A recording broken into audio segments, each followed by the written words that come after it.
16 লক্ষ টাকার বিদ্যুৎ বিল বকেয়া এর জেরে জেলা তৃণমূল সভাপতির করে মেয়ের স্কুলের বিদ্যুৎ সংযোগ বিচ্ছিন্ন করে দেওয়া হলো। প্রায় 16 লক্ষ টাকার বিদ্যুৎ বিল বকেয়া থাকার অভিযোগে জেলা তৃণমূল সভাপতি তথা মালতীপুর বিধানসভা কেন্দ্রের বিধায়ক আব্দুর রহিম বক্সির মেয়ের নামে থাকা একটি বেসরকারি স্কুলের বিদ্যুৎ সংযোগ বিচ্ছিন্ন করল বিদ্যুৎ দপ্তর। ঘটনাকে ঘিরে চাঞ্চল্য ছড়িয়েছে মালদা রতুয়া এলাকায়। এদিকে উত্তর মালদা বিজেপির সহ সভাপতি অভিষেক মিশ্র এই ঘটনায় তীব্র কটাক্ষ করেছেন।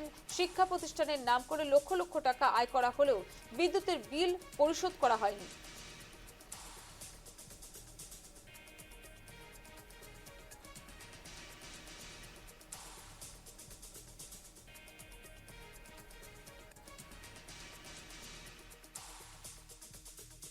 মানে দুর্নীতি, তৃণমূল কংগ্রেস মানে চুরি।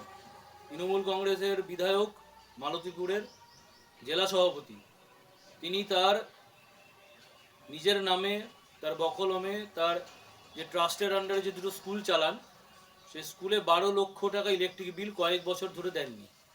আমরা অবাক হয়ে যাই যে একটা মানুষ বা একটা দলের কর্মী বা সমর্থক বা একটা নেতা কত নিচে নামতে পারলে এই ধরনের কাজ করে। স্কুলের বাচ্চাদের কাছ থেকে হাজার হাজার টাকা ফিস নেন, অথচ গভর্নমেন্টকে ইলেকট্রিসিটির বিল দেন না মাসের পর মাস, বছরের পর বছর। এই ধরনের চোর অপদার্থ নেতাদের বিরুদ্ধে আমাদের নতুন সরকার শুরু করেছে এই ধরনের অ্যাক্টিভিটি। তার ইলেকট্রিক বিল না দেওয়ার জন্য রাজ্য ওয়েস্ট বেঙ্গল যে স্টেট ইলেকট্রিসিটি বোর্ড, তারা ইলেকট্রিসিটি কানেকশন ডিসকানেক্ট করে দিয়েছে।